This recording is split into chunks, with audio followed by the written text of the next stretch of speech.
우리는 어딜 가도 그냥 눈에 띈다고 생각하고 그냥 받아들이고 자연스럽게 행동하자. 누구한테 그게 되게 피곤해 보이지만 나는 그것보다 더 큰 걸 선택하는 거거든요. 가고 싶으면 가는 건데 왜 그렇게 경비 아저씨는 그때마다 이렇게 인사를 하고 우리 애를 쳐다보고 그러는지 정말 그래서 그때 너무너무 많이 힘들었어요. 그러니까 모든 사람이 나를 좀 모른 척 해줬으면 좋겠어요.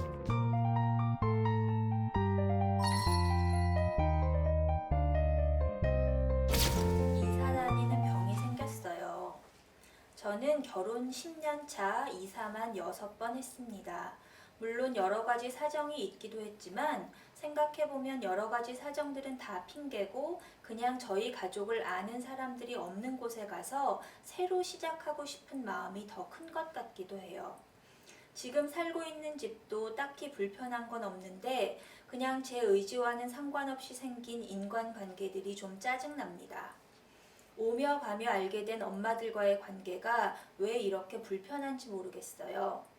애랑 같이 외출하면 알아보고 어쩜 그렇게 멀리서도 인사를 하고 종종 걸음으로 다가오는지, 또 아줌마들은 왜 그렇게 길에 서서 이야기하는 걸 좋아하는지, 또 서로 집에 초대하는 걸 아무렇지 않게 생각하는지 모르겠어요. 동네 언니가 굳이 집에 초대해서 한두 번 놀러 갔더니 은근히 저희 집에도 오고 싶어 하는데 저는 그런 것도 부담이고요. 그냥 동네 사람들과는 별로 관계 맺고 싶지가 않네요. 그래서 이번에 계약 기간이 끝나서 이사를 가면 동네 사람들하고는 되도록 관계를 맺지 않으려고요. 제가 이상한 건가요? 저는 지지한다고 말씀드리고 싶습니다. 왜냐하면 이사라는 게 어떻게 보면 굉장히 피곤한 일이잖아요. 우리 가족이 살 마땅한 집을, 형편에도 맞는 집을 사기당할 위험이 있나 없나까지 살펴가면서 구해야 되고, 그 다음에 이사라는 절차도 굉장한 많은 에너지가 들어가잖아요. 막 아무리 포장 이사를 한다고 해도 짐 전체가 막 다 뒤집어지는 일이니까 얼마나 힘들어요. 그런데 그거를 감수하고라도 나는 새로운 환경이 좋다는 걸 선택하신 거잖아요. 그러니까 저는 그 선택에는 이유가 있다고 생각하기 때문에 그냥 그 마음 지지하고 그럴 수 있다고 생각해요.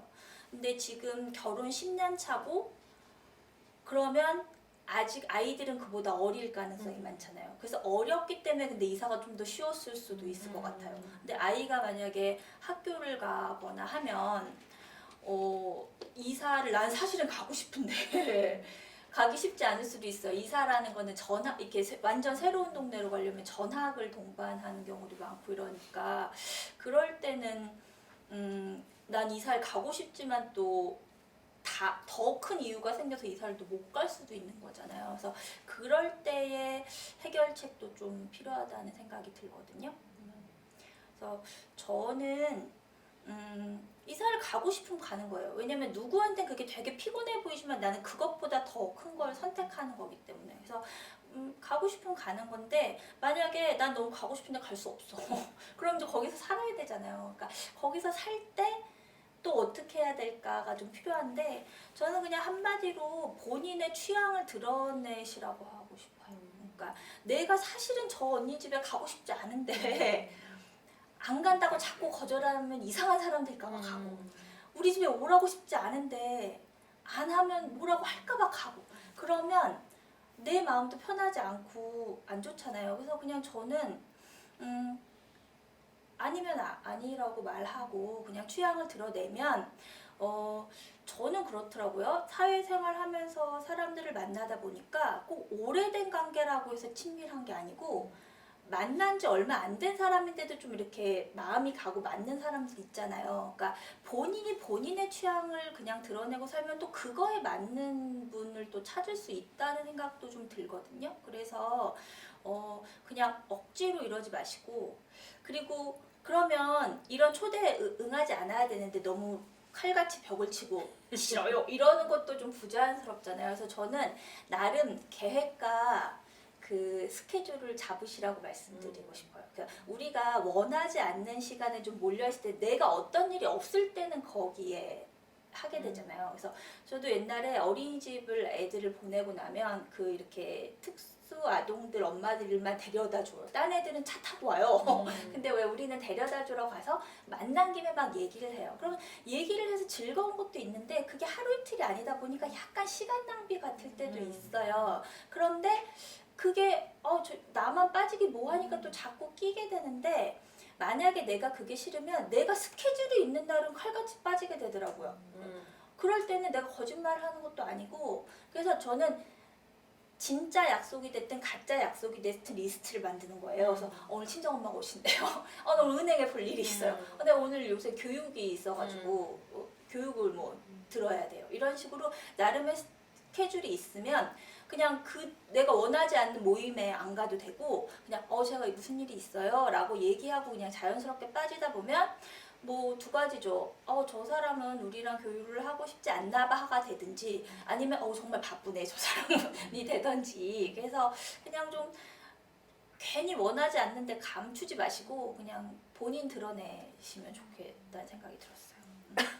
새로운 것에 가서 새롭게 시작하고 싶다고 말씀하셨어요. 근데 저도 초반에 애기 어릴 때랑 장애 진단 받은 지 얼마 안 됐을 때는 좀 굳이 구태연하게 우리의 아이의 장애를 드러내지 말자.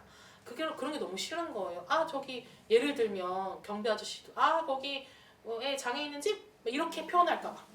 그리고 혹시 범죄에도 노출될까 봐. 우리 아이가 장애가 있다고 해가지고 더 그럴 수 있잖아. 위험에 노출될 수도 있고 막 이상한 그 사이비 종교 찾아올 수도 있고 하니까 처음엔 그런 게 너무 싫었다가 나중에 생각해보니까 어떨 때는 그런 것도 알겠는 거예요. 그 유명인들의 고통을 알겠는 거예요. 제가 유명인은 아니지만 연예인들이 이래서 해외로 여행 가는구나. 나를 아무도 모르는 곳으로. 어쨌든 저희 아이는 또 막 귀에 딱 와우 달고 있으니까 장애 중에서도 굉장히 특정돼요. 그 청각장애? 그 와우 뭐 달고 다니는 애? 해가지고 예를 들면 학교에 장애가 한 6명 있어도 보통 이제 발달장애 장애 있다고 하면 특정이 안 되는데 저희 아이는 그 여자아이인데다가 이게 와우 하고 있는데 너무 특정이 돼가지고 신랑한테 야 진짜 연예인들이 왜 그렇게 자기가 뭘 마스크 쓰고 몰라보게 하고 다니는지 알겠다.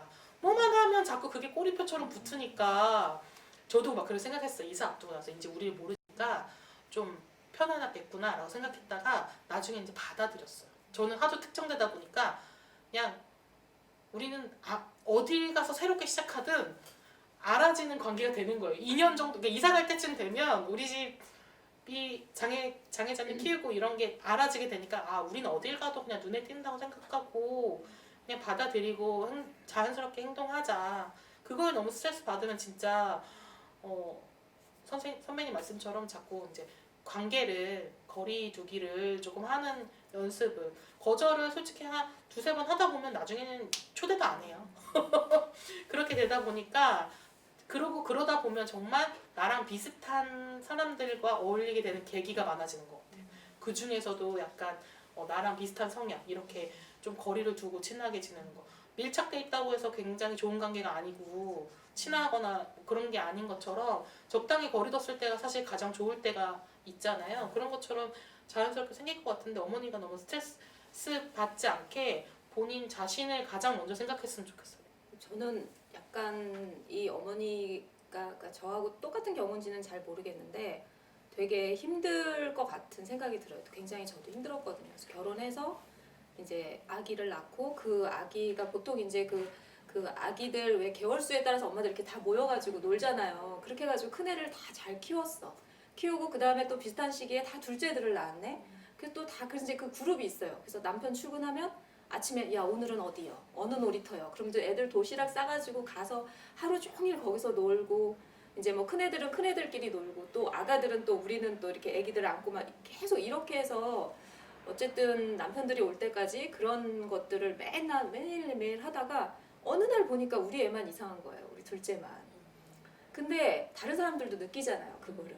다른 사람들도 느끼니까 뭐 자기네들끼리 본인들은 그럴 생각이 아니었는데도 본인들끼리 뭔가 얘기하면은 우리 애 때문에 그러나 그리고 또 이제 그때는 아이가 좀 우리 애가 좀 이상한데 뭐 이럴 때라서 뭐 장애 수용 뭐 장애 이런 것까지 그것까지는 생각도 안 하고 그냥 굉장히 이제 저도 이제 그 당황한 상태잖아요.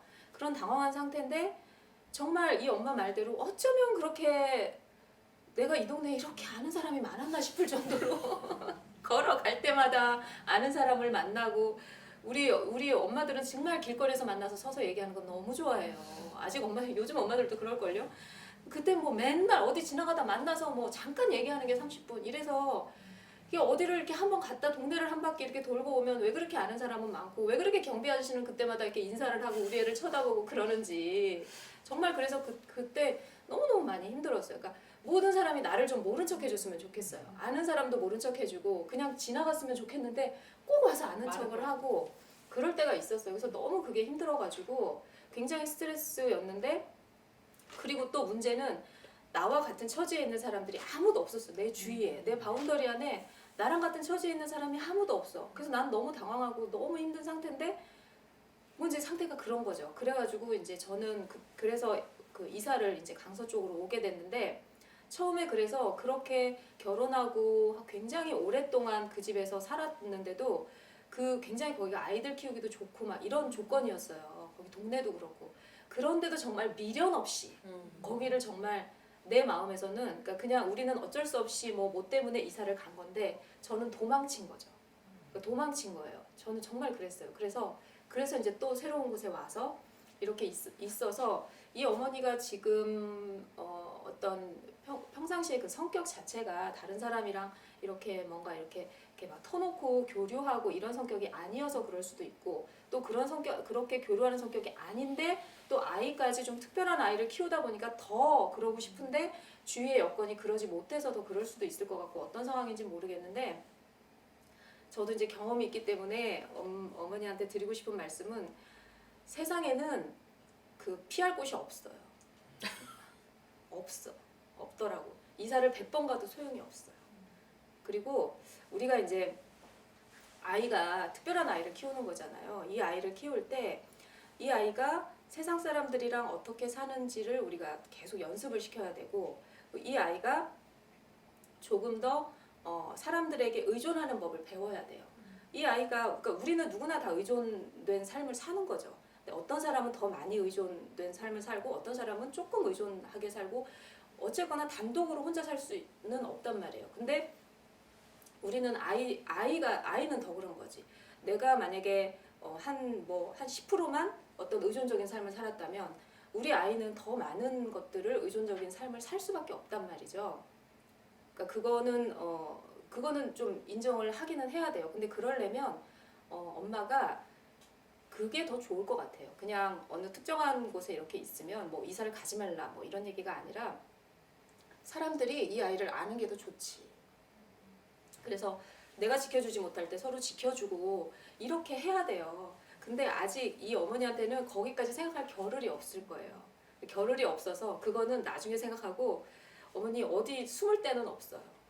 도망갈 수도 없고 혼자서는 도저히 살 수도 없고 그래요. 그래서 그냥 너무나 많이 이렇게 불편하게 하는 관계들은 정말 이렇게 두 분이 얘기한 것처럼 조금 다른 방법으로 뭐 정말 일을 만든다거나 뭐 이렇게 좀 현명하게 이렇게 해서 하고 그다음에 집에 오는 것들이 너무 싫다 그러면 그거는 그냥 정중하게 저는 집은 조금 그래요. 죄송해요. 뭐 다음에 제가 마음이 여유가 생기면 그때 꼭 초대할게요. 이렇게 그냥 좋게 해가지고 근데 어쨌든 주위 사람들이랑 좋은 관계를 맺도록 노력을 하는 게 좋을 것 같고 그리고 주위에 혹시 아이가 학령기인지는 모르겠는데 이제 조금 같은 우리 뭐 엄마들 있잖아요. 그런 엄마들이랑 조금 인간관계를 갖도록 노력을 해보는 게 좋아요. 왜냐면